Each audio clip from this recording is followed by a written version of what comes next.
What's happening, son? I'm stressed out right now. It's good to keep stress in your life, just a little bit. Not nothing crazy. You don't need to live a life of like constant anxiety and shit like that. But it's good to keep a little bit of stress in your life. Uh, we're designed. But somebody was saying like, and I just thought it was really well phrased. Like we're designed to walk uphill, and so anytime we're going downhill, it's not a good thing for us. We don't do well with with a lack of work. It doesn't go well for us. Um, so, and this is super anxiety provoking. Though I got out a little late. We were on the phone because I was trying to say goodbye as well, and I pushed it a little too far this morning, and now I'm pushing it in traffic, and I feel the intense desire to scream at everybody who's lackadaisically cruising down the road here. Because I'm like, get on your gas, man. We need to go. We got people. I've created my own urgency. We got people that are trying to get places here. People. It seems like every line that I'm in goes slower. It's so fun. This is a really funny truth about traffic. I've done this a lot in California and different places, man. It seems like whatever line you jump in, you just go slower in. It's like I see that line going, and then I jump in it, and then I slow down, and the other line starts going. I'm like, oh my God, this is retarded. Especially if I cut somebody off to get in because I'm getting so frustrated. It's not good, man.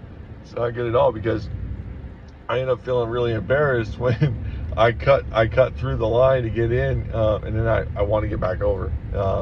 I've just created such a problem over nothing. So,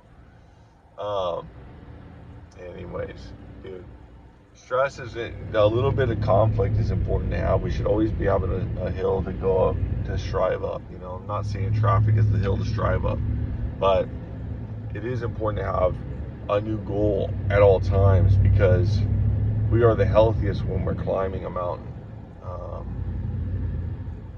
And so that's what we want to strive for is to constantly be climbing a mountain. What am I working on next? What goal am I looking to achieve? Like what components of a task am I looking to dominate today?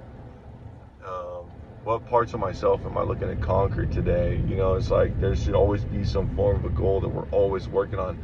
Relaxation is not sitting in front of the TV, or your phone, boob tubing it, dude. It's just, turning your brain off and tuning into somebody else's like thoughts and belief systems. That's not relaxing.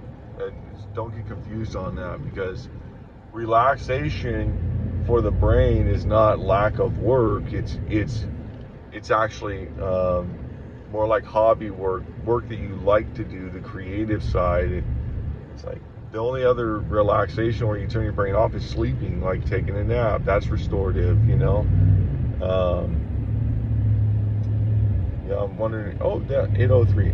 Dude, see, I let go. I'm supposed to be there at 8 o'clock. I'm running pretty tight here, And then it got up to like 8:07.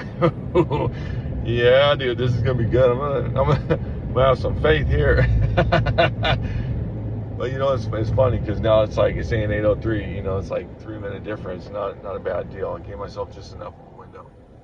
Again, son, just another lesson of like, stay calm, don't react, don't take it out on people around me because things will work itself out. Just wait, be patient, Gene. Be patient, let it unfold. I like to be so reactive in the moment, but I gotta let it unfold. If I do that, when I do that, I recognize, man, I don't need to worry about any of this stuff. I just need to show up. Just get up and go. The rest will just unfold and be perfect if I let it. Anyway, so yeah, it's important that we keep these goals in mind, and really restorative brain function is more about doing a hobby or something that is completely off of, it's just switching gears. It's like working your biceps out. You can't keep working your biceps out, man. You got to give them a break to restore, regenerate. And maybe you need to go work your legs. It's just a completely different muscle. And when you do that, your biceps get regenerated, they relax, it's all about it, so it's not a lot different in the process. We've got to just make sure that we're flexing another piece of our brain. If we're really analytical and working very diligently on data analysis and trying to render down a theory or a philosophy into an action orientation, task orientation, and that can be really the concentration levels can get very high and start to cramp up a little bit, so it's good to get out and be a little creative, do something completely different, let your subconscious flex on that problem for a little bit. Sometimes just going out and, like, if I'm in a really big problem and I just go out and I used to have this big pond, I'd throw some feed out there and feed the fish. I put a bunch of goldfish in this big pond, man, and I watched them turn into these little monsters, and they expanded. It went from like 15 to like 150. I started getting nervous. I was like, I gotta add some catfish in here to start eating some of these things, dude, because they're gonna be out of control. So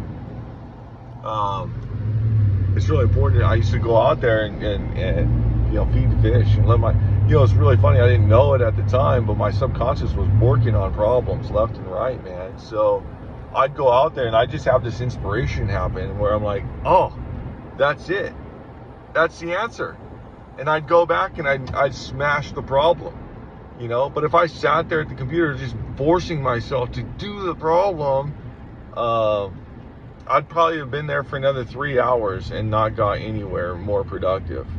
So again, sometimes it's good to just step back, do something constructive that's different, and that's a relaxation. Let your subconscious work on the other problem. But it's never about just sitting down in front of a TV and turning off. That's not relaxing. Your brain will not regenerate or recoup in that fashion. It won't do it. Yeah. Oh yeah. It's not gonna. I saw a little gap there. I took it. Your brain's not gonna regenerate in that. Just facts, son.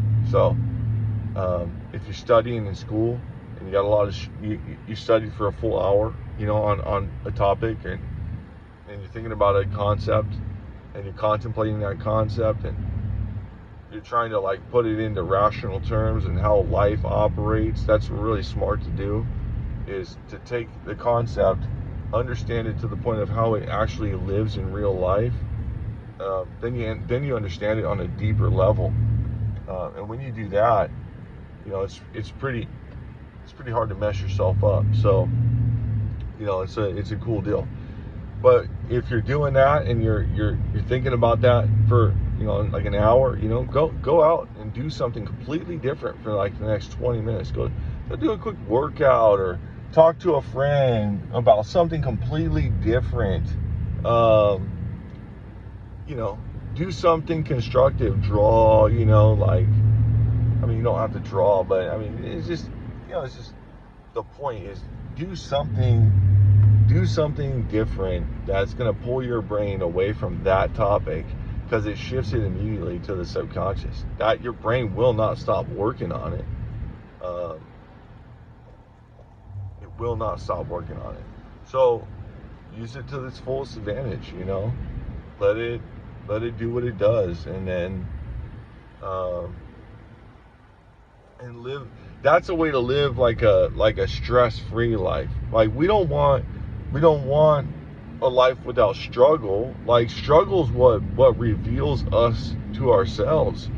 You know, struggle's what tells me that I'm a cheapskate, or I'm short-sighted, I'm greedy, I'm egotistical, that it's what shows all my flaws. Struggle is important, man. Without struggle, I may not find my flaws like I need to, so I can be better. The whole point is to grow up and be better, and help someone else. Have a mentor, someone you look up to, something you're striving towards. Have a mentee, a colleague, somebody equivalent to you, somebody has the same skill and talent as you, because then you get a chance to spar a little bit and laugh as you practice these things. And that's the most important thing we could do, is learn to laugh while we're practicing these things, because it makes life so much more tolerable, dude. And we're gonna go through it anyway, so we might as well laugh with a friend about it. And then have a mentee, somebody you're passing all this knowledge and wisdom down to. It just completes the cycle, and it's a process for a really healthy lifestyle, man. Anyways, another 11 minutes. It seems like I'm just forcing myself to go over 10 minutes every single time. But I just want you to know I love you. I'm thinking about you. And I thought it'd be important to talk a little bit about my philosophy on stress and struggle, and some perspective gainers around those things, man. Things always work out. We don't need to stress, but we do need to struggle, because we need to be able to identify where our weak spots are and improve on those things, man. All right, son, I love you, dude. I hope you have an amazing day whenever, wherever you are. Keep up the good fight, bud, and let's keep growing. Call me. Bye.